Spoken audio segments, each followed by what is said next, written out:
ഏതാനും ചില ദിവസങ്ങൾക്ക് മുൻപ് കോഴിക്കോട് കരിപ്പൂര് വിമാനത്താവളത്തിൽ ഒരു മരണം നിങ്ങളൊക്കെ ശ്രദ്ധിച്ചിട്ടുണ്ടാകും. 5 വർഷത്തോളം പ്രവാസ ലോകത്ത് പണിയെടുത്ത് ബാധ്യതകളുടെ പകുതിയിലധികം വീട്ടിയൊരു ചെറുപ്പക്കാരൻ നാട്ടിലേക്കുള്ള വിമാനം കയറി കരിപ്പൂര് വിമാനത്താവളത്തിൽ ഫ്ലൈറ്റിൽ ലാൻഡ് ചെയ്തപ്പോ തൊട്ടടുത്തിരിക്കുന്ന സുഹൃത്തിനോട് ആഹ്ലാദത്തോടെ സന്തോഷത്തോടെ ഈ ചെറുപ്പക്കാരൻ ചോദിച്ചു, നമ്മൾ കരിപ്പൂർ എത്തിയില്ലേ? എത്തിയെന്ന് സുഹൃത്ത് പറഞ്ഞപ്പോ അൽഹംദുലില്ലാ എന്ന് ചൊല്ലി ആ സീറ്റിലേക്ക് അദ്ദേഹം ചാരിക്കടന്നു. മണിക്കൂറുകൾക്കപ്പുറം ആ വിമാനത്തിലുള്ള 168ഓളം യാത്രക്കാര് പുറത്തേക്ക് പോയിട്ടും ആ ചെറുപ്പക്കാരന്റെ സീറ്റിൽ അങ്ങനെ തന്നെ ചാരിക്കടക്കുകയാ ആ ചെറുപ്പക്കാരൻ. ഒരുപാട് പ്രതീക്ഷയോടെ ആ മകനെ കാണാൻ വന്നൊരു വൃദ്ധനായ വാപ്പയും ഉമ്മയും വിമാനത്താവളത്തിന്റെ പുറത്തുണ്ട്. 5 വർഷത്തെ വിരഹവേദനയുമായി സങ്കടപ്പെടുന്ന ഒരു പാവപ്പെട്ട പെൺകുട്ടി തന്റെ ഭർത്താവിനെ പ്രിയതമനെ കാത്ത് ആ വേലിക്കപ്പുറത്ത് പുറത്തുണ്ട്.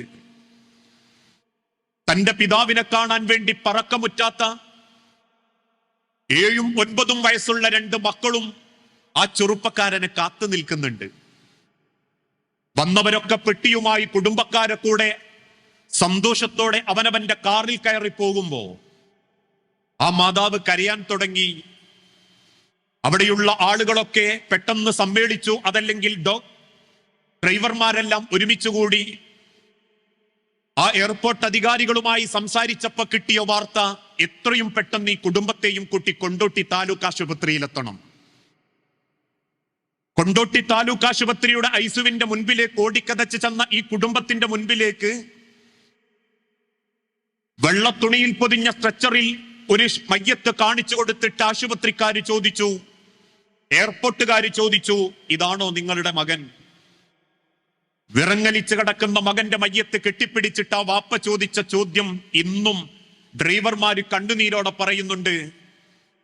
ആ മയ്യത്തിനെ മാറത്തെ കണച്ചുകൂട്ടി കെട്ടിപ്പിടിച്ച് ആ മകന്റെ കവിള് നിറയെ ചുംബനങ്ങൾ കൊടുത്തിട്ട് ആ വാപ്പ ചോദിച്ച ചോദ്യം, എന്തിനാ പടച്ചോനെ നിന്റെ മോനെ കൊണ്ടുപോയത്? ഞങ്ങളിൽ ആരെങ്കിലും ഒരാളെനക്ക് കൊണ്ടുപോയാ പോരെ? മരുന്നുകളെ കൊണ്ട് മാത്രം ജീവിക്കുന്ന ഞാനും അവളും ഒക്കെ ഇവിടെ ഉള്ളപ്പോ എന്തിനാ പടച്ചോനെങ്ങിന്റെ പേരക്കുട്ടികളെ എത്തി മക്കളാക്കിയത്? എന്തിനാ റബ്ബെങ്ങിയ സാധു കുട്ടീനൊരു വിധവയാക്കിയത്? ഞങ്ങളെയൊക്കെ അങ്ങ് കൊണ്ടുപോയാ പോരായിരുന്നോ റബ്ബേ? ഇന്ന് പൊട്ടിക്കരഞ്ഞുകൊണ്ട് സങ്കടത്തോടുകൂടി ചിന്തിക്കുന്നൊരു ദിനം എന്റെയും നിങ്ങളുടെയും ഒക്കെ ജീവിതത്തിൽ വരാനുണ്ട്.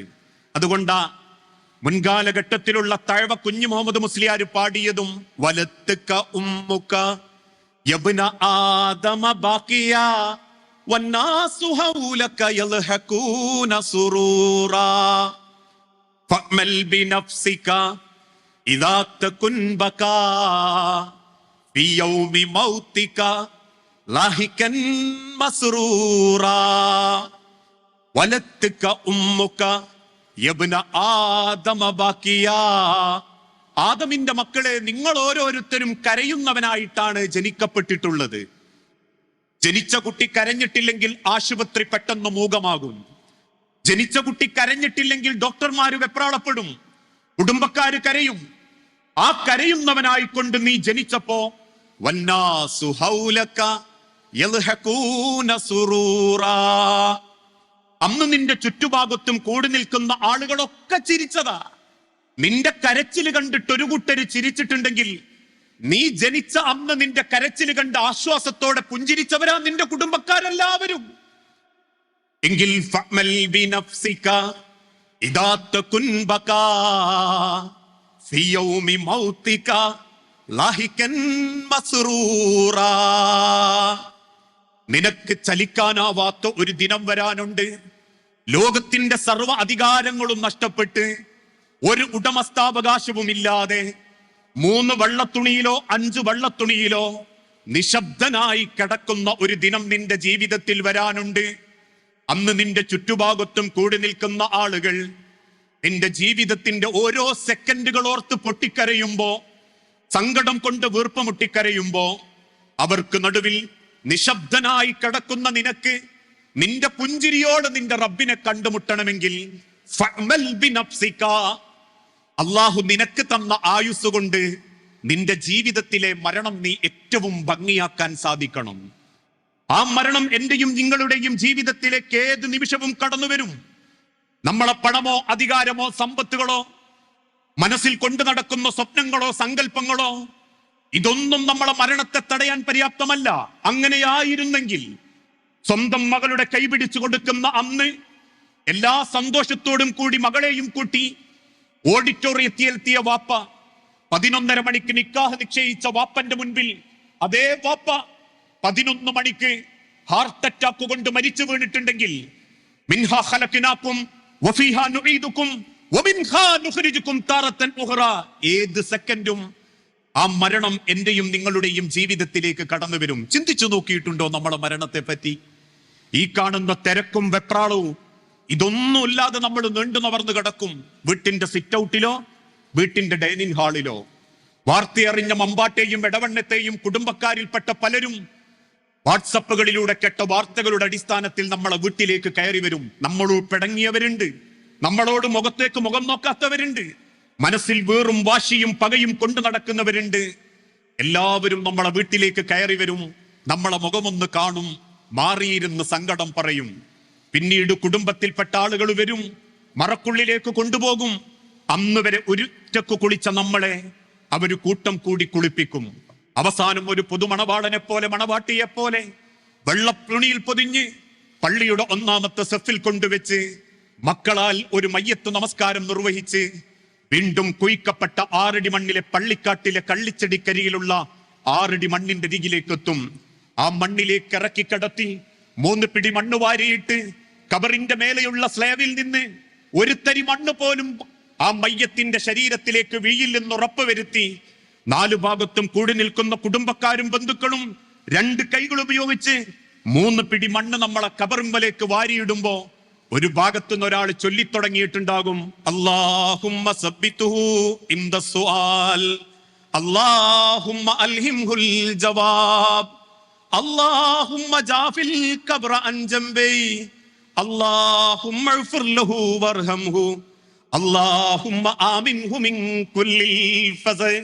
അല്ലാഹുമ്മ, അല്ലാഹുവേ, സബ്ബിതുഹു ഇൻദ സുആൽ, ഈ ഖബർ കിടക്കുന്ന വ്യക്തിക്ക് നിന്റെ മുൻപിൽ നിൽക്കാനുള്ള ധൈര്യം കൊടുക്കണേ നാഥാ.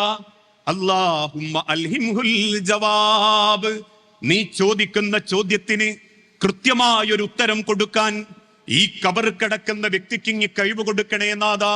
അല്ലാഹുമ്മ ജാഫിൽ ഖബ്റ അൻ ജംബൈ, ഏതൊരു മയ്യത്തിനെ ഖബറിലേക്ക് വെക്കുന്ന സമയത്തും ആ ഖബറിന്റെ ഭയാനകതയും ഖബറിന്റെ വേദനയും ആ ഖബറാളിയെ അറിയിക്കാൻ വേണ്ടി പ്രപഞ്ചത്തിന്റെ സൃഷ്ടാവ് ഖബറിന്റെ 2 ഭാഗങ്ങൾ അങ്ങ് ഇടുക്കിക്കളയും. ആ ഇടുങ്ങുന്ന സമയത്ത് ഖബർ കിടക്കുന്ന ഖബറാളിയുടെ 2 വാരിയല്ലുകൾ പുറത്തു പോകുമാറ് വേദന കൊണ്ടൻവൻ ആ ഖബർ കിടന്ന് കരയുമ്പോ ആ കരച്ചില് മനുഷ്യനല്ലാത്ത ഭൂലോകത്തെ സർവചരാചരങ്ങളും കേൾക്കുകയും അമ്പരപ്പോടെ അവരെ സങ്കടപ്പെടുകയും ചെയ്യുന്ന സമയം അല്ലാഹുമ്മ ജാഫിൽ ഖബ്റ അൻ ജംബൈ, ആ ഖബറിന്റെ ഭയാനകതയിൽ നിന്ന് ഈ ഖബറക്ക് കിടക്കുന്ന ആൾക്കിങ്ങി ഒരു സമാധാനം കൊടുക്കണേ റബ്ബേ. അല്ലാഹുമ്മ ഇഗ്ഫിർ ലഹു വർഹംഹു, അല്ലാഹുവേ സർവ്വ പാപങ്ങളും പൊറുത്ത് നിർഭയത്വത്തിന്റെ ഒരു സ്വർഗ കവാടം നീ തുറന്നു കൊടുക്കണേ റബ്ബേ എന്ന് 10-15 മിനിറ്റ് നേരം എല്ലാവരും നമ്മളെ ഖബറും പുറത്തുനിന്ന് തിരിച്ചു പോരും. പിന്നെ ആരാ മനുഷ്യർ എന്തെങ്കിലും ഖബറ് തെരഞ്ഞു വരിക? ഈ ഇരിക്കുന്ന എത്ര പേര്, എത്ര മയ്യത്ത്, എത്ര ഖബറുകളിലേക്ക് അടക്കി പോന്നവരാ? തൊട്ടു മുൻപ് നമസ്കരിച്ച മഗ്‌രിബ് നമസ്കാരത്തിന് പോലും അള്ളാഹുവിന്റെ നേരെ കൈനീട്ടുമ്പോ, പടച്ചോനെ, അന്ന് ഞാൻ ഖബറിൽ വെച്ചു പോന്ന അഹമ്മദ്, അന്ന് ഞാൻ ഖബറിലേക്ക് ഇറക്കി വെച്ചു പോന്ന സുലൈഖ, അന്ന് ഞാൻ മയ്യത്ത് കണ്ടുപോന്ന ജമീല, അന്ന് ഞാൻ ഖബറിലേക്ക് ഇറക്കി വെച്ച് ദ്വാരുന്നു പോന്ന ഇന്ന ആൾ ഓർത്തിട്ടുണ്ടോ നമ്മൾ ആരെങ്കിലും? ഇതുപോലെ ആളുകൾ ഓർക്കാത്തൊരു മരണം എന്റെയും നിങ്ങളുടെയും ജീവിതത്തിൽ സംഭവിക്കാനുണ്ട്. നമ്മൾ മരിച്ചതിന്റെ പേരിൽ ലോകത്തൊരു ചുക്കും സംഭവിക്കാനില്ല. പിറ്റേന്നും വെയിലുദിക്കും, സൂര്യൻ വരും, സൂര്യൻ അസ്തമിക്കും. പ്രപഞ്ചത്തിന്റെ സൃഷ്ടാവ് തീരുമാനിച്ചാൽ മഴ വർഷിക്കും. അള്ളാഹു തീരുമാനിച്ചാൽ മനുഷ്യരിൽ ഓരോരുത്തരും സുഖസുന്ദരമായിട്ട് ജീവിക്കും.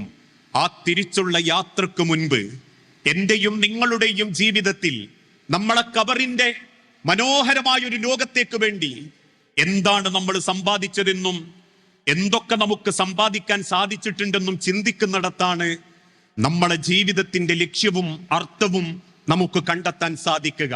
ആലീസ് മട്ടിൽ കെട്ടിപ്പടുത്ത മാലേറിസ കൊട്ടാരങ്ങളിൽ ഒരാളും കാത്തരി മണ്ണോ കാത്തരി പൊന്നോ പടച്ചറബിന്റെ 6 അടി മണ്ണിലേക്ക് കൊണ്ടുപോകാൻ സാധിച്ചിട്ടില്ലെങ്കിൽ 6 അടി മണ്ണിലേക്ക് കൊണ്ടുപോകാൻ പറ്റുന്ന അമലുകൾക്ക് വേണ്ടി ജീവിതത്തിന്റെ ഭൂരിഭാഗവും അധ്വാനിക്കാൻ വേണ്ടി നിശ്ചയിക്കപ്പെട്ടവരാണ് നമ്മൾ ഓരോരുത്തരും. പ്രിയപ്പെട്ടവരെ, നമ്മളെ നാട് വല്ലാതെ മാറിക്കൊണ്ടിരിക്കുകയാ. ഒരിക്കലും കേൾക്കാൻ ആഗ്രഹിക്കാത്ത വാർത്തകളും ഒരിക്കലും സംഭവിക്കരുതേ എന്ന് ചിന്തിക്കുന്ന കാര്യങ്ങളുമാ ഇന്ന് സമൂഹത്തിന്റെ പല ഭാഗത്തു നിന്നും നമ്മൾ കേട്ടുകൊണ്ടിരിക്കുന്നത്. മനുഷ്യൻ മൃഗങ്ങളെക്കാൾ അധപ്പതിച്ചു കൊണ്ടിരിക്കുന്ന ഒരു കാലഘട്ടം. അതുകൊണ്ടാണല്ലോ ഒരു 19 വയസ്സുകാരൻ ഉമ്മയുടെ തലയറുത്തു മാറ്റുന്നു. ഒരു 24 വയസ്സുകാരൻ കുടുംബത്തിലെ 6 പേരെ നിഷ്കരുണം കൊന്നുതള്ളുന്നു. ഒരു 18 വയസ്സുകാരൻ സ്വന്തം അനിയത്തിയെ മൃഗീയമായി പീഡിപ്പിക്കുന്നു. ഒരു 48 വയസ്സുകാരൻ 11 വയസ്സുകാരിയെ പ്രയാസപ്പെടുത്തുന്നു. ഇങ്ങനെ ജീവിതത്തിന്റെ പല തോന്നിവാസങ്ങളിലേക്കും അന്ധതയിലേക്കും അന്ധകാരത്തിലേക്കും നീങ്ങിക്കൊണ്ടിരിക്കുമ്പോ ഒരു ഭാഗത്ത് കള്ളും കഞ്ചാവും പെണ്ണും മദിരാശിയും വ്യാപകമായി കൊണ്ടിരിക്കുന്ന ഒരു കാലഘട്ടം. ഒരു തരം ഭയപ്പാടാ മനുഷ്യൻ ഇന്ന്, അല്ലേ? ചിന്തിച്ചു നോക്കൂ. ഓരോ ചെറുപ്പക്കാരെയും കാണുന്ന സമയത്ത് പോലും സ്വന്തം കുടുംബത്തിലെ വീട്ടിലെ ചെറുപ്പക്കാരെ കാണുമ്പോ പോലും ഇന്ന് ചിലർക്കൊരു ഭയപ്പാടാ. ഇക്കഴിഞ്ഞ ദിവസം പത്രത്തിൽ നമ്മൾ വായിച്ചു, MBBS പഠിക്കുന്ന ഒരു ചെറുപ്പക്കാരൻ കുട്ടി. നാട്ടുകാർക്കൊക്കെ നല്ല അഭിപ്രായം, കുടുംബങ്ങൾക്കൊക്കെ നല്ല അഭിപ്രായം. പക്ഷെ കൈവശം വെച്ച ഏറ്റവും മാരകമായ വിഷം MDMA ആ ഡോക്ടേഴ്സ് വിഭാഗം പഠിക്കുന്ന ചെറുപ്പക്കാരൻ അറസ്റ്റ് ചെയ്യപ്പെട്ടപ്പോ അമ്പരപ്പോടെ മൂക്കത്ത് വിരൽ വെക്കാനേ നമ്മളിൽ പലർക്കും സാധിച്ചിട്ടുള്ളൂ. ഒരു ഭയപ്പാടിലാണ് ഇന്ന് നമ്മളിൽ പലരും. അത്രയേറെ ലഹരി എന്ന മഹാവിപത്ത് ഈ സമൂഹത്തിന്റെ പല ഭാഗത്തെയും തകർത്തുകൊണ്ടിരിക്കുന്നു. കുടുംബങ്ങളെ തകർത്തുകൊണ്ടിരിക്കുന്നു. ദാമ്പത്യ ജീവിതം തകർന്നുകൊണ്ടിരിക്കുന്നു. പരസ്പര വഞ്ചനയും അവിഹിതങ്ങളും വലിയ ഹീറോയിസമായി ചിത്രീകരിക്കപ്പെട്ടുകൊണ്ടിരിക്കുന്നു. ഭർത്താവിനെ കൊല്ലാൻ കൊട്ടേഷൻ കൊടുക്കുന്ന ഭാര്യയെയും കാമുകിക്ക് വേണ്ടി ഭാര്യയെ വിഷം കൊടുത്തു കൊല്ലുന്ന ഭർത്താക്കന്മാരും വീട്ടിന്റെ ഗേറ്റിന്റെ അടുത്തെത്തുന്ന ഭർത്താവിന്റെ ശബ്ദം കേട്ട് മറുഭാഗത്തുള്ളവന് മെസ്സേജ് കൊടുത്ത് ഇനി മെസ്സേജ് അയക്കരുതെന്ന് വാണിംഗ് കൊടുക്കുന്ന ഭാര്യമാരും വീട്ടിന്റെ ഗേറ്റിന്റെ അടുത്തെത്തുമ്പോ തന്റെ മൊബൈലിലുള്ളതെല്ലാം ക്ലീനാക്കി വീട്ടിൽ ഭാര്യയുടെ മുൻപിൽ നല്ല പിള്ളയായി അഭിനയിക്കുന്ന ഭർത്താക്കന്മാരും ഇന്ന് സർവ്വസാധാരണമായി കുടുംബത്തിൽ മാറിക്കൊണ്ടിരിക്കുന്നുണ്ടെങ്കിൽ അപകടകരമായ ഒരു രീതിയിലേക്കാണ് ഈ സമൂഹം നമ്മളെ കൂട്ടിക്കൊണ്ടുപോയിക്കൊണ്ടിരിക്കുന്നത്. ഒരു ഭാഗത്ത് ഇത്രയേറെ അധപ്പതനങ്ങൾ നടക്കുമ്പോ മറുഭാഗത്ത് മനുഷ്യനെ അത്തരത്തിലുള്ള ജീവിതത്തിൽ നിന്നും രക്ഷപ്പെടുത്തേണ്ട ഇസ്ലാം എന്ന മതത്തെ, ആ രക്ഷ പഠിപ്പിച്ച മതത്തെ ചില ആളുകൾ സ്വന്തം വാണിജ്യ കാര്യങ്ങൾക്ക് വേണ്ടി ഉപയോഗപ്പെടുത്തിക്കൊണ്ടിരിക്കുന്നു. അന്ധവിശ്വാസങ്ങളും അനാചാരങ്ങളും വീണ്ടും നമ്മളെ കേരളക്കരയിലേക്ക് തിരിച്ചു വരാൻ തുടങ്ങി. കേട്ടല്ലോ, അപസ്മാരം ബാധിച്ചൊരു 13 വയസ്സുകാരി വേദന കൊണ്ട് പൊളഞ്ഞു വാപ്പനോട് പറഞ്ഞു, വാപ്പ എനിക്കൊരു മരുന്ന് വാങ്ങിത്തരണം, എനിക്ക് വേദന സഹിക്കാൻ പറ്റുന്നില്ല വാപ്പ. പക്ഷേ ആ കുട്ടിയുടെ കരച്ചിൽ കണ്ടിട്ടും മനസ്സാക്ഷി അടങ്ങാത്ത വാപ്പ പള്ളിയിൽ മന്ത്രി ചൂതുന്ന ഏലസിനു വേണ്ടി കാത്തിരുന്നു. ആരോ മന്ത്രി ചൂതിക്കൊടുത്ത ഏലസും കെട്ടി പിറ്റേന്ന് നേരം വെളുത്തപ്പം വായിൽ നിന്ന് നൊരയും പതയും വന്ന് മരിച്ചു കിടക്കുന്ന പെൺകുട്ടി യൂറോപ്യൻ രാജ്യത്തിലല്ല, ഈ കേരളക്കരയിലെ കണ്ണൂരിന്റെ മണ്ണില. ഈ മലപ്പുറം ജില്ലയിൽ പോലും മരിച്ച തന്റെ ഭർത്താവിന്റെ മയ്യത്ത് 3 മാസം ചാക്കിൽ പൊതിഞ്ഞു വെച്ചൊരു പെൺകുട്ടിയുണ്ടായിരുന്നു. എന്റെ ഷെയ്ഖിന്റെ മുരീദിനെ ഒരിക്കലും ആത്മാവ് കൊണ്ടുപോകാൻ സമ്മതിക്കുകയില്ലെന്നും അതുകൊണ്ട് ആ മയ്യത്ത് കാത്തുവെച്ചാൽ, ആ മുരീദായി കൂടിയാൽ, ഷെയ്ഖിന്റെ ആളായി കൂടിയാൽ തിരിച്ചുപോയ ആത്മാവ് തിരിച്ച ശരീരത്തിലേക്ക് വരുമെന്ന വിശ്വാസത്തിന്റെ പേരിൽ പാവപ്പെട്ട ഒരു കുടുംബത്തിലെ ഒരു മരണപ്പെട്ട ചെറുപ്പക്കാരന്റെ മയ്യത്ത് 3 മാസമാ ചാക്കിൽ പൊതിഞ്ഞ് കേരളത്തിലെ ഈ ജില്ലയിൽ കാത്തു സൂക്ഷിച്ചു വെച്ചിട്ടുള്ളത്. തൊട്ടടുത്ത ദിവസം നമ്മൾ കേട്ടല്ലോ, 9 മാസത്തിന്റെ ഗർഭവേദനയിൽ, വേദനയുടെ ശ്വാസം മുട്ടലിൽ അങ്ങേയറ്റം പൊട്ടിക്കരയുന്ന പെണ്ണിന്റെ കരച്ചിൽ കണ്ടിട്ട് പോലും മനസ്സാക്ഷി കുത്തില്ലാതെ പ്രസവം ഹോസ്പിറ്റലിൽ കൊണ്ടുപോകാൻ പാടില്ലെന്നും അത് വീട്ടിലെ പാടുള്ളൂ എന്നും പഠിപ്പിക്കുന്ന ഒരു തലേക്കെട്ടുകാരൻ തന്റെ ഭാര്യയുടെ വയറിൽ നിന്നും പുറത്തേക്ക് വന്ന കുഞ്ഞിനെയും മാതാവിന്റെ പൊക്കിൾക്കൊടിയെയും വേർപ്പെടുത്താൻ വേണ്ടി ആ രീതിയിലുള്ള അതല്ലെങ്കിൽ ആ പൊക്കിൾക്കൊടി വേർപ്പെടുത്താൻ വേണ്ടി കടകളിൽ ചെന്ന് ഒരു ബ്ലേഡിന്റെ കഷ്ണം വാങ്ങിക്കൊണ്ട് കന്ന് ആ പൊക്കിൾക്കൊടി വേർപ്പെടുത്തുന്നുണ്ടെങ്കിൽ ഒരു ഭാഗത്ത് അന്ധവിശ്വാസങ്ങളും അനാചാരങ്ങളും കൂടിക്കൊണ്ടിരിക്കുകയാണ്. കെട്ടുകഥകളും മായാവി കഥകളും മുസ്ലിം ഉമ്മത്തിനെ സ്വാധീനിക്കാൻ തുടങ്ങി. കേട്ടല്ലോ, ആകാശത്തു കൂടെ പോകുന്ന ഫ്ലൈറ്റ് അങ്ങ് മടവൂര് പിടിച്ചിറക്കി ഷെയ്ഖിനെ കയറിപ്പോയി എന്ന് കേട്ടപ്പം തക്ബീർ വിളിക്കുന്നത് മുസ്ലിം സഹോദരങ്ങളാ. ചീറിപ്പാഞ്ഞു വരുന്ന തീവണ്ടിയെ കൊയിലാണ്ടി കടപ്പുറത്ത് തടഞ്ഞു നിർത്തി ഇനി അങ്ങോട്ട് ഫറോക്ക് വരെ സ്പീഡ് കുറച്ചിട്ടേ പോകാവൂ. ഈ സ്ഥലത്തിന്റെ ഉള്ളിൽ ഷെയ്ഖുനാന്റെ മക്ബറയുണ്ടെന്നും ഷെയ്ഖുനാന്റെ കുടുംബമുണ്ടെന്നും ആ തീവണ്ടിയെ ഉപദേശിച്ചപ്പോഴേക്കും പിന്നീട് ആ തീവണ്ടി കൊയിലാണ്ടി കടപ്പുറത്ത് നിന്ന് ഫറോക്കിലെത്തുന്നതിന്റെ ഇടയ്ക്ക് ഒരിക്കലും സ്പീഡ് കൂടാൻ പറ്റിയിട്ടില്ല എന്ന് കേൾക്കുമ്പോഴേക്കും തക്ബീർ വിളിക്കുന്നത് മുസ്ലിമീങ്ങളാ. ഗർഭം ധരിക്കാത്ത പെണ്ണിന് ബിരിയാണി തിന്നുന്നതിനിടയിൽ കോഴിക്കാര് കൊടുത്ത് ഗർഭമുണ്ടാക്കിയത് മുതൽ ഇപ്പോഴും പരിശുദ്ധ റമദാനിലെ ഒരു രാത്രി ഹിളർ നബിയോടും ജിബിരിലിനോടും കൂടെ ചിറ്റടിമീത്തല വീട്ടിന്റെ പറമ്പിൽ വന്ന് കഞ്ഞി കുടിച്ചു പോകുന്നവനാണ് CM ഷെയ്ഖ് എന്ന് പറയുമ്പോഴേക്കും അത് തൊണ്ട തൊടാതെ വിശ്വസിക്കുന്ന ഒരന്ധവിശ്വാസ കൗമിലേക്ക് കൊണ്ടെത്തിക്കാൻ പുരോഹിത വർഗത്തിന് സാധിച്ചിട്ടുണ്ടെങ്കിൽ 1400 വർഷങ്ങൾക്ക് മുൻപ് ഒട്ടകത്തിന്റെ മൂക്ക് കയറ് മാത്രം പിടിച്ച് ഒരു ജനതയെ അന്ധവിശ്വാസത്തിൽ നിന്നും ശിർക്കൻ ജീവിതത്തിൽ നിന്നും ഏകദൈവ വിശ്വാസത്തിന്റെ പാതയിലേക്ക് കൊണ്ടു നടന്ന ഒരു പ്രവാചകനോടും ആ പ്രവാചകൻ ലോകത്തിന് ഓതിക്കൊടുത്ത ഇസ്ലാം എന്ന മതത്തെയും പച്ചക്ക് നശിപ്പിക്കുന്ന ഒരു പുരോഹിത വർഗത്തിന്റെ മുൻപിലാ ഇന്ന് ഞാനും നിങ്ങളും ജീവിച്ചു കൊണ്ടിരിക്കുന്നത്. അത് തന്നെയാ ഈ ഉമ്മത്തിന് സംഭവിച്ച ഏറ്റവും വലിയ പാതകവും ഏറ്റവും വലിയ തെറ്റും. ഏകനായ അള്ളാഹുവിനെ, ആ റബ്ബിനെ തിരിച്ചറിയാൻ പലർക്കും സാധിക്കുന്നില്ല. അറിയേണ്ട രീതിയിൽ ആ റബ്ബിനെ ആരും അറിഞ്ഞിട്ടുമില്ല. അതാണ് റബ്ബ് ഓർമ്മപ്പെടുത്തുന്നതും വമാ ഖദറുല്ലാഹ ഹഖ്ക ഖദരിഹി. റസൂലേ, അവരിൽ പലരും അള്ളാഹുവിനെ അറിയേണ്ട പ്രകാരം അറിഞ്ഞിട്ടില്ല നബിയെ. അള്ളാഹുവിനെ തിരിച്ചറിയേണ്ട രീതിയിൽ അവര് മനസ്സിലാക്കിയിട്ടില്ല നബിയെ. ഏതൊരു പ്രയാസത്തിന്റെ മുൻപിലും നെഞ്ചും വിരിച്ചു നിന്ന സ്വഹാബത്തിനെ ജീവിക്കാൻ പ്രേരിപ്പിച്ച ഏകദൈവ വിശ്വാസം അല്ലേ ഇസ്ലാമിക ലോകത്ത് ഇന്നും മതിവരാത്തൊരു ചരിത്രമുണ്ട്. ഉഹുദിന്റെ രണാങ്കണത്തിൽ അള്ളാഹുവിന്റെ ഹബീബിന്റെ കൂടെ യുദ്ധക്കളത്തിലേക്ക് പുറപ്പെടുന്ന സ്വഹാബത്ത്, ആ യുദ്ധക്കളത്തിൽ ഒരൽപ്പം സഹാബത്തിൽപ്പെട്ട ചിലര് റസൂലുള്ളാഹിനോട് ധിക്കാരം കാണിച്ച് മലമുകളിൽ നിന്നും ഇറങ്ങിപ്പോന്നപ്പോ അതുവരെ ജയിച്ചു എന്ന പരിധിയിൽ നിന്നിരുന്ന അള്ളാന്റെ റസൂലിന്റെയും സഹാബത്തിന്റെയും നേരെ ശത്രുക്കൾ അടിച്ചു കയറി. പിന്തിരിഞ്ഞോടുകയല്ലാതെ സഹാബാക്കൾക്കും റസൂലുള്ളാഹിക്കും പ്രത്യേകിച്ച് വഴിയില്ല. ഓടുന്ന ഓട്ടത്തിനിടയിൽ അതുവരെ കൂടെ ഓടിയ റസൂലുള്ളാഹി സല്ലല്ലാഹു അലൈഹി വസല്ലമയെ ത്വൽഹ റളിയല്ലാഹു അൻഹു കാണുന്നുണ്ട്. പക്ഷെ ഒരല്പം കൂടി മുൻപോട്ടെത്തിയപ്പോ അള്ളാഹുവിന്റെ ഹബീബിനെ കാണുന്നില്ല. തിരിച്ചോടി ഉഹുദിലേക്ക് തന്നെ തിരിച്ചോടുന്ന ത്വൽഹ റളിയല്ലാഹു അൻഹു ഉറക്കെ ചോദിക്കുന്നുണ്ട്, അയിന റസൂലല്ലാഹ്, അള്ളാന്റെ ഹബീബ് എവിടെ, അള്ളാന്റെ പ്രവാചകൻ എവിടെ? ഉഹുദിലേക്ക് തിരിച്ചോടുന്ന ത്വൽഹ റളിയല്ലാഹു അൻഹു കണ്ടത് ഉഹുദിന്റെ തൊട്ടടുത്തുള്ള ഒരു പൊട്ടക്കിണറ്റിൽ വീണ് മുൻവശത്തുള്ള 2 പല്ലുകൾ പൊട്ടി ഒരു ഇരുമ്പിന്റെ കമ്പി തൊന്റെ തൊളയോട് കൂടി നെറ്റി കവിളത്ത് തറഞ്ഞു കിടക്കുന്ന അള്ളാഹുവിന്റെ ഹബീബായ നബി തങ്ങളെ ഓടിച്ചെന്ന് ആ ഒരു പൊട്ടക്കിണറ്റിലേക്ക് ചാടിയിറങ്ങുന്ന ത്വൽഹ റളിയല്ലാഹു അൻഹു അള്ളാഹുവിന്റെ റസൂലിനെ പിടിച്ചെഴുന്നേൽപ്പിച്ചിട്ട് പറയുന്നുണ്ട്, റസൂലേ, താങ്കൾ രക്ഷപ്പെട്ടുകൊള്ളുക, എന്റെ മുതുക്കത്ത് കയറി താങ്കൾ രക്ഷപ്പെട്ടുകൊള്ളുക റസൂലേ. അള്ളാന്റെ ഹബീബായ നബി തങ്ങൾ ചോദിച്ചു, ത്വൽഹ, താങ്കൾ എന്ത് ചെയ്യും?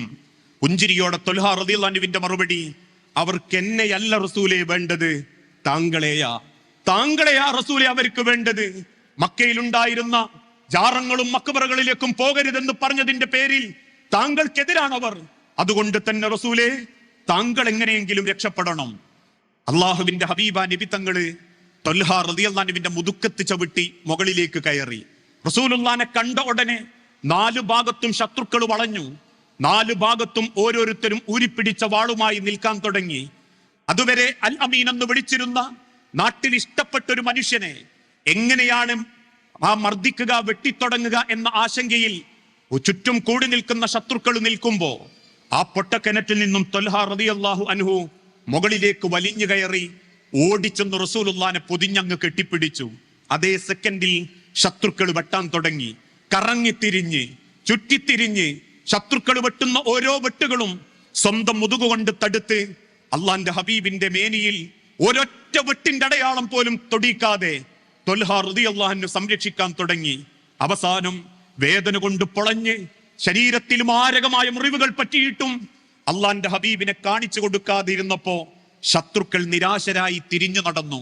ആ നടന്നു പോകുന്ന സമയത്ത് ഓടിക്കതച്ചു വരുന്ന അബൂബക്കർ റളിയല്ലാഹു അൻഹുവിനോട് അള്ളാന്റെ റസൂലുള്ള പറയുന്നുണ്ട്, അബൂബക്കറെ, ത്വൽഹാന്റെ ശരീരത്തിൽ എത്ര വെട്ടുകളുണ്ടെന്ന് പരിശോധിക്കണം. ത്വൽഹ റളിയല്ലാഹു അൻഹുവിനെ തിരിച്ചു കടത്തി അദ്ദേഹത്തിന്റെ മുതുക്കത്ത് കിട്ടിയ വെട്ടുകളുടെ എണ്ണം അബൂബക്കർ സിദ്ദീഖ് എണ്ണിത്തുടങ്ങുമ്പോ സിദ്ദീഖുൽ അക്ബറിന്റെ കണ്ണുകളിലൂടെ കണ്ണുനീരുകൾ ധാരയായി ഒഴുകാൻ തുടങ്ങി. കണ്ണുനീരോടെ എഴുന്നേറ്റ് നിന്ന അബൂബക്കർ റളിയല്ലാഹു അൻഹുവിനോട് റസൂലുള്ള ചോദിച്ചു, പറ അബൂബക്കർ, എത്ര വെട്ടുകളുണ്ട് ത്വൽഹാന്റെ ശരീരത്തിൽ? ഒട്ടിക്കരഞ്ഞുകൊണ്ട് അബൂബക്കർ സിദ്ദീഖ് റളിയല്ലാഹു അൻഹു പറഞ്ഞു, റസൂലേ, 84 പരം വെട്ടുകളുണ്ട്.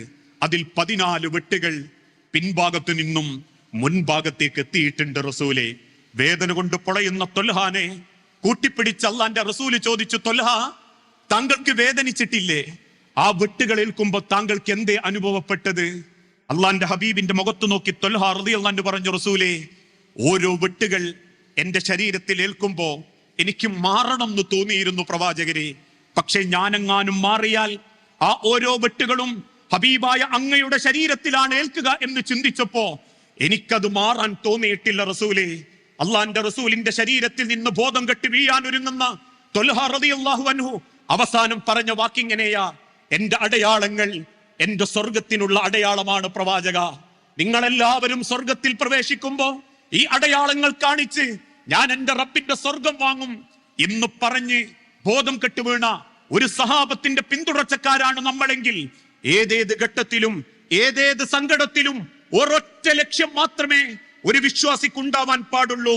അള്ളാഹു ഏകനാണെന്ന വിശ്വാസവും അവനരികിലേക്ക് മാത്രമേ ഞാൻ പ്രാർത്ഥിക്കുകയുള്ളൂ എന്ന വിശ്വാസവും. അത് പഠിപ്പിക്കാൻ ആ പ്രവാചകന്മാര് വന്നത്. അമ്പിയാക്കൾ ലോകത്തേക്ക് നിയോഗിക്കപ്പെട്ടതിന്റെ ഉദ്ദേശം തൗഹീദ്, ഏകദൈവ വിശ്വാസം ഈ സമൂഹത്തിന് ബോധ്യപ്പെടുത്തി കൊടുക്കാനാ. അതാ റബ്ബ് പഠിപ്പിച്ചതും, വമാ അർസൽനാ മിൻ ഖബ്ലിക മിൻ റസൂലിൻ ഇല്ലാ നൂഹിയ ഇലൈഹി അന്നഹു ലാ ഇലാഹ ഇല്ലാ അന ഫഅബ്ദുൻ. 1,00,000 പരം പ്രവാചകന്മാർ, ആദം നബി മുതൽ അവസാനത്തെ പ്രവാചകനായ മുഹമ്മദ് സല്ലല്ലാഹു അലൈഹി വസല്ലം വരെ ഈ ലോകത്തേക്ക് നിയോഗിക്കപ്പെട്ട സർവ്വ പ്രവാചകന്മാരും ഒരൊറ്റ കാര്യത്തിൽ മാത്രമേ ഈ ഉമ്മത്തിനോട് ദേഷ്യത്തോടെയും കണിശതയോടെയും പറഞ്ഞിട്ടുള്ളൂ, ലാ ഇലാഹ ഇല്ലല്ലാ. നിങ്ങൾ അള്ളാഹുവിനെ മാത്രമേ ആരാധിക്കാവൂ, അവനോട് മാത്രമേ പ്രാർത്ഥിക്കാവൂ, അവന്റെ മുൻപിലെ സുജൂദ് ചെയ്യാവൂ, അവനോട് മാത്രമേ സഹായം ചോദിക്കാവൂ.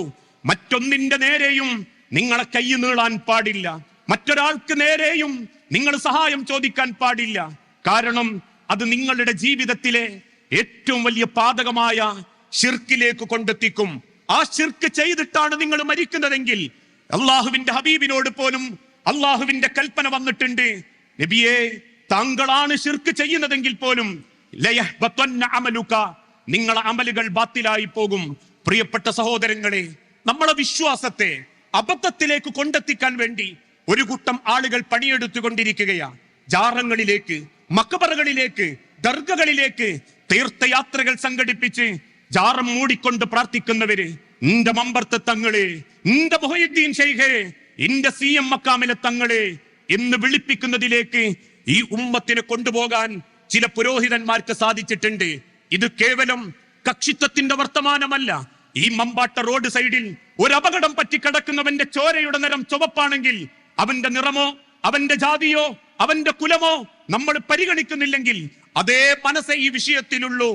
ആളിക്കത്തുന്ന തീക്കുണ്ടാരത്തിലേക്ക് ഈ ഉമ്മത്തിനെ കൊണ്ടുപോകാൻ ശിർക്കിലേക്ക് വലിച്ചേക്കുന്ന പുരോഹിതന്മാർക്ക് മുൻപിൽ ആർജവത്തോടെ പറയാൻ പറ്റണം, ആളിക്കത്തുന്ന അഗ്നികുണ്ടാരത്തിലേക്ക് വലിച്ചെറിയപ്പെടുന്ന സെക്കൻഡിൽ പോലും ഇബ്രാഹിം നബി പറഞ്ഞൊരു വാക്ക്, ഹസ്ബുനല്ലാഹ് ഹസ്ബുനല്ലാഹ്, എനിക്കെന്റെ റബ്ബ് മതി, എന്റെ റബ്ബ് മതി എനിക്ക് എന്ന് പറയാനുള്ള ആർജവമാണ് ഒരു വിശ്വാസിക്ക് നഷ്ടപ്പെട്ടുകൊണ്ടിരിക്കുന്നത്. അതറിയണമെങ്കിൽ ഒന്ന് ചിന്തിച്ചു നോക്കൂ. ലോകത്തിന്റെ റസൂലുള്ള നിയോഗിക്കപ്പെടുമ്പോ മക്കയിലുള്ള ആളുകൾക്കും ഇന്നുള്ള ആളുകളിൽപ്പെട്ട ചിലരുടെ വിശ്വാസമായിരുന്നു. ആ കാലഘട്ടത്തിൽ ജീവിച്ചു മരിച്ചിരുന്ന വലിയ പ്രമാണിമാരിൽപ്പെട്ട ലാത്ത എന്ന ഒരു വ്യക്തി, ലാത്ത മരണപ്പെട്ടപ്പം മക്കാര് കുറച്ച് ഗോത്രക്കാർ ഒരുമിച്ച് കൂടിയിട്ട് പറഞ്ഞു, ലാത്ത പുണ്യപുരുഷനായതുകൊണ്ട് ലാത്തയുടെ കബർ നമുക്കങ്ങനെ അനാദരവോടെ ഇടാൻ പാടില്ല, അത് കുറച്ചൊന്ന് കെട്ടിപ്പൊക്കണം. അങ്ങനെ ലാത്തയുടെ കബർ അവർ കെട്ടിപ്പൊക്കി. കുറച്ച് കഴിഞ്ഞപ്പം അവർ വീണ്ടും ഒരുമിച്ച് കൂടിയിട്ട് പറഞ്ഞു, ആ കെട്ടിപ്പൊക്കിയ കബർ അങ്ങനെ ഇട്ടിട്ട് കാര്യമല്ല, അവിടെ ചില ആഘോഷങ്ങൾ സംഘടിപ്പിക്കണം. അങ്ങനെയായിരുന്നു ലാത്തയുടെ കബറിങ്കൽ ആഘോഷങ്ങൾ വന്നത്. യാത്ര പോകുന്ന കച്ചവടക്കാര് ലാത്തന്റെ കബറിങ്കൽ വരും, യാത്ര പോകുന്ന ആളുകൾ ലാത്തയുടെ കബറിങ്കൽ വരും. ഉസ്സ എന്നൊരു മരമുണ്ടായിരുന്നു, ആ മരത്തിന്റെ ചുവട്ടിൽ ചെന്നവർ പ്രാർത്ഥിക്കും. മനാത്ത എന്നൊരു കൽബിംബം ഉണ്ടായിരുന്നു, ആ ബിംബത്തെയും അവരാരാധിക്കും. ആ ഒരു കാലഘട്ടത്തിലാണ് അള്ളാഹുവിന്റെ പ്രവാചകൻ മക്കയിലേക്ക് നിയോഗിക്കപ്പെടുന്നത്. മക്കയിലേക്ക് നിയോഗിക്കപ്പെട്ട റസൂലുള്ള ആദ്യം തന്റെ ഉമ്മത്തിനോട് പറഞ്ഞതെന്താ? നിങ്ങൾ ഒരിക്കലും മരിച്ച ആളുകളിൽ കരികിൽ പോകാൻ പാടില്ല. എന്നെ പറ്റി എന്റെ അടിമകൾ ചോദിച്ചാൽ റസൂലെ അവരോട് പറയണം, ഞാൻ അവരുടെ അടുത്ത് തന്നെയുണ്ട് എന്ന അള്ളാഹുവിന്റെ വചനം. ആ വചനം പഠിപ്പിക്കപ്പെട്ടതിന് ശേഷമാ സഹാബാക്കൾ അവരുടെ വിശ്വാസത്തിൽ നിന്ന് റസൂലുള്ളാന്റെ വിശ്വാസത്തിലേക്ക് കയറി വരുന്നത്. ആ ജാഹിലിയത്തിൽ നിന്ന് റസൂലുള്ളാന്റെ മാർഗത്തിലേക്ക് അവർ വന്നതും ആ വിശ്വാസത്തെ ഹൃദയത്തിലേക്ക് ഏറ്റെടുത്തതിന്റെ പേരില. ഇന്നും ഈ സമൂഹത്തിനിടയിൽ നമ്മൾ പറയുന്നതും അത്രമാത്രമേയുള്ളൂ. ജാറത്തിങ്കൽ പോകല്ലേ, മക്ബറയിൽ ചെന്ന് പ്രാർത്ഥിക്കല്ലേ, മറ്റുള്ള ആളുകളോട് ഇസ്തിഗ്ഫാർ നടത്തല്ലേ, സഹായം ചോദിക്കല്ലേ. 1 നൂറ്റാണ്ടിന്റെ പാരമ്പര്യമുള്ള മുജാഹിദ് പ്രസ്ഥാനത്തിലെ ചെറുകുട്ടികൾക്ക് പോലും നെഞ്ചത്ത് കൈവച്ച് പറയാൻ സാധിക്കും, ഏതിരുട്ടിലും ഏത് വെളിച്ചത്തിലും ഏത് പകലിലും ഏത് വിജനതയിലും എനിക്കെന്റെ റബ്ബ് മതി എന്ന് ആശങ്കകളില്ലാതെ, ഒരു പ്രയാസമില്ലാതെ, ഒരു കെട്ടിക്കൊടുക്കുന്ന ചിന്തകൾക്ക് മുൻപിലും അടിപതറാതെ ആർജവത്തോടെ പറയാൻ പറ്റണം, എനിക്കെന്റെ റബ്ബുണ്ട്. അല്ലാഹു ലാ ഇലാഹ ഇല്ലാ ഹുവൽ ഹയ്യുൽ ഖയ്യൂം ലാ തഖുദുഹു സിനത്തുൻ വലാ നൗമുൻ ലഹു മാ ഫിസ് സമാവാതി വമാ ഫിൽ അർളി മൻ ദല്ലദി യശ്ഫഉ ഇൻദഹു ഇല്ലാ ബിഇദ്നിഹി യഅലമു മാ ബൈന ഐദീഹിം വമാ ഖൽഫഹും. വെള്ളത്തിന് വേണ്ടി കാലിട്ടടിക്കുന്ന ഇസ്മായിൽ നബിയെ പരിഗണിക്കാതെ സഫക്കും മർവക്കും കുന്നുകൾക്കും മുകളിലേക്ക് ഓടിക്കയറിയ ഹാജറ ബീവിയുടെ ഉള്ളിലുണ്ടായ വിശ്വാസം, വിജനമായ പ്രയാസങ്ങളിൽ മരുഭൂമിയിൽ അകപ്പെട്ട് അങ്ങേയറ്റം പ്രയാസപ്പെട്ടുകൊണ്ടിരിക്കുന്ന കാലഘട്ടത്തിൽ പോലും അള്ളാഹുവിന്റെ പ്രവാചകൻ ബദറിന്റെ രണാങ്കണത്തിൽ നിന്ന് പ്രാർത്ഥിച്ച റബ്ബിനോടുള്ള പ്രാർത്ഥന, മത്സ്യത്തിന്റെ വയറ്റിൽ അകപ്പെട്ടപ്പം യൂനുസ് നബി പ്രാർത്ഥിച്ച പ്രാർത്ഥന, ശരീരമാസകലം വ്രണപ്പെട്ട രോഗം ബാധിച്ച് നാട്ടുകാരൊറ്റപ്പെടുത്തി അങ്ങേയറ്റം മാറ്റി നിർത്തിയപ്പോഴും ആ അയ്യൂബ് നബി പ്രാർത്ഥിച്ച പ്രാർത്ഥന, ആ പ്രാർത്ഥനയിലേക്ക് മാത്രമേ നിങ്ങൾക്ക് പോകാൻ പാടുള്ളൂ എന്ന് പറഞ്ഞതിന്റെ പേരിലാ ഇന്നാളുകൾ നമ്മളെ കുറ്റം പറയുന്നത്. ഇനി ഒരു വേള ചിന്തിച്ചു നോക്കൂ, മക്കയിലെ ജീവിത കാലഘട്ടത്തിനിടയിൽ, മദീന ജീവിത കാലഘട്ടത്തിനിടയിൽ വഫാത്താകുന്ന റസൂൽ സല്ലല്ലാഹു അലൈഹി വസല്ലമയുടെ ഒരു ചരിത്രമുണ്ട്. ഇന്ന് നമ്മളൊക്കെ ചിന്തിക്കുന്നത് പോലെ ഒരു പെട്ടെന്നുള്ള മരണമല്ല ഹബീബായ പ്രവാചകൻ സല്ലല്ലാഹു അലൈഹി വസല്ലമക്ക്. ഏകദേശം ഒരു 13 ദിവസം നല്ല പനി ബാധിച്ച് കിടന്നിട്ടുണ്ട്. സഫർ മാസം 30-ാം തീയതി മരണപ്പെട്ടൊരു സുഹാബിയുടെ മയ്യത്ത് ബഖീഉൽ അർഖദ് അഥവാ മദീന പള്ളിന്റെ അരികിലുള്ള ഖബർസ്ഥാനിൽ അടക്കി തിരിച്ചു വീട്ടിലേക്ക് മടങ്ങുന്ന പ്രവാചകൻ സല്ലല്ലാഹു അലൈഹി വസല്ലമ പെട്ടെന്ന് കുനിഞ്ഞിരുന്ന് 2 കൈകൊണ്ടും തലങ്ങനെ പൊതിഞ്ഞു പിടിക്കാൻ തുടങ്ങി. കണ്ടു നിൽക്കുന്ന റസൂലുള്ളാന്റെ മുഖത്തേക്ക് നോക്കി സഹാബത്ത് ചോദിച്ചു, പ്രവാചകരെ എന്തു പറ്റിയതാ? റസൂലുള്ള തിരിച്ചു പറഞ്ഞു, നിങ്ങൾ 2 ആൾ അനുഭവിക്കുന്ന വേദന ഞാൻ അനുഭവിക്കുന്നുണ്ട്. കയ്യിലുള്ള തോർത്തുമുണ്ടെടുത്ത് സഹാബത്ത് നെറ്റിയിൽ വരിഞ്ഞു കെട്ടിക്കൊടുത്തു. അവിടുന്ന് അങ്ങോട്ട് റബീഉൽ അവ്വൽ 12 വരെ അള്ളാഹുവിന്റെ ഹബീബ് സൂക്കേടുകാരനാ, രോഗിയാ, കഠിന പനി ബാധിച്ചവനാ. ആ പനി ബാധിച്ച പ്രവാചകൻ സല്ലല്ലാഹു അലൈഹി വസല്ലമ മരിക്കുന്നത് റബീഉൽ അവ്വൽ 12-ന്റെ അന്നാ. നേരം വെളുത്തു, സൂര്യൻ അതിന്റെ ചൂടിങ്ങനെ കാണിച്ചു തുടങ്ങിയപ്പോ കയ്യിലുണ്ടായിരുന്ന ഒരു തോർത്തുമുണ്ടെടുത്ത് അള്ളാന്റെ ഹബീബ് മുഖത്തേക്ക് ഇങ്ങനെ ഇടും, മുഖത്തുനിന്ന് ഇങ്ങനെ വലിച്ചു മാറ്റും. കണ്ടു നിൽക്കുന്ന ആയിഷ റളിയല്ലാഹു തആല അൻഹ റസൂലുള്ളാന്റെ തലയെടുത്ത് മടി കടത്തിയിട്ട് ചോദിക്കും, എന്തേ പ്രവാചകരെ, കഴിഞ്ഞ 12 ദിവസവും കാണാത്തൊരു വേദന നിങ്ങളുടെ മുഖത്ത് ഞാൻ കാണുന്നുണ്ടല്ലോ റസൂലേ, എന്താ നിങ്ങൾക്കൊരു പ്രയാസം?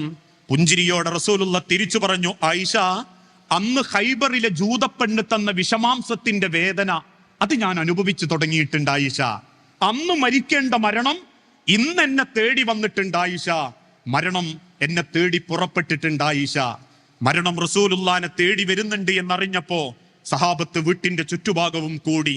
ആയിരക്കണക്കിന് സഹാബാക്കൾ പ്രവാചകന്റെ വിവരമറിയാൻ വേണ്ടി റസൂലുള്ളാന്റെ വീട്ടിന്റെ മുമ്പിൽ തമ്പടിച്ചു കൂടുമ്പോ അള്ളാഹുവിന്റെ പ്രവാചകൻ സല്ലല്ലാഹു അലൈഹി വസല്ലമ ആയിഷ ബീവിന്റെ മടിയിൽ തലവെച്ച് പറയുന്നുണ്ട്, ആയിഷ ഇന്നലിൽ മൗത്തി സക്കറാത്ത്, മരണത്തിന് വല്ലാത്ത വേദനയുണ്ട് ആയിഷ, മരണത്തിന് വല്ലാത്ത വേദനയുണ്ട് ആയിഷ.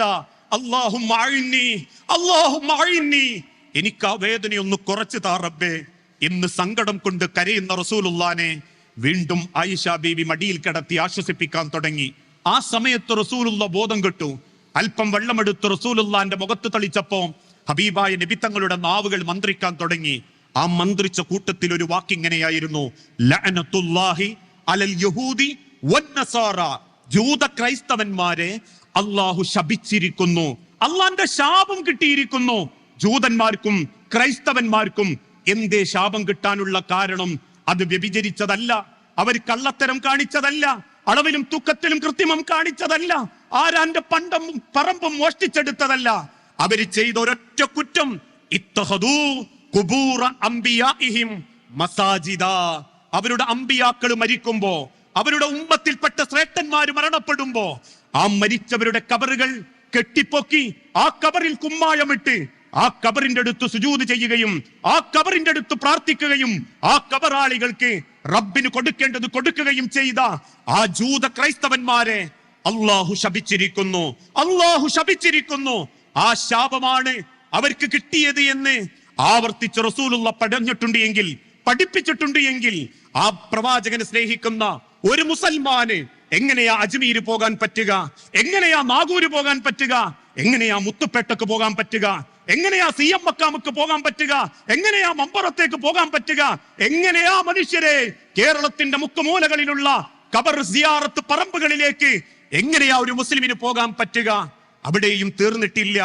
ആ പറഞ്ഞതിന് ശേഷം വീണ്ടും പ്രവാചകൻ സല്ലല്ലാഹു അലൈഹി വസല്ലമ ആയിഷ ബീവിനോട് ഒരു വാക്ക് പറഞ്ഞു. ആയിഷ, ജനങ്ങളോട് പറയണം, അവരോട് പറയണം. ആയിഷ, എന്തു പറയണം റസൂലേ?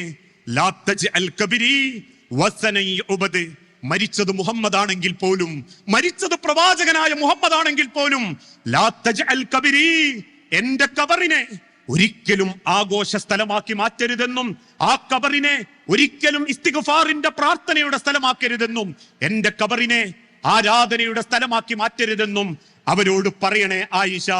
അതും മതിവരാത്ത റസൂലുള്ള ആകാശത്തേക്ക് നോക്കിയിട്ട് പറഞ്ഞൊരു വാക്കുണ്ട്, അല്ലാഹുമ്മ, അല്ലാഹുവേ, ലാ തജ്അൽ കബരി ഈദാ, എന്റെ കബറിനെ നീ ആഘോഷ സ്ഥലമാക്കി മാറ്റരുതേ റബ്ബേ. എന്റെ കബറിനെ ജൂതന്മാരും ക്രൈസ്തവന്മാരും ചെയ്യുന്നത് പോലെ ഒരാഘോഷ സ്ഥലമാക്കി മാറ്റരുതേ റബ്ബേ.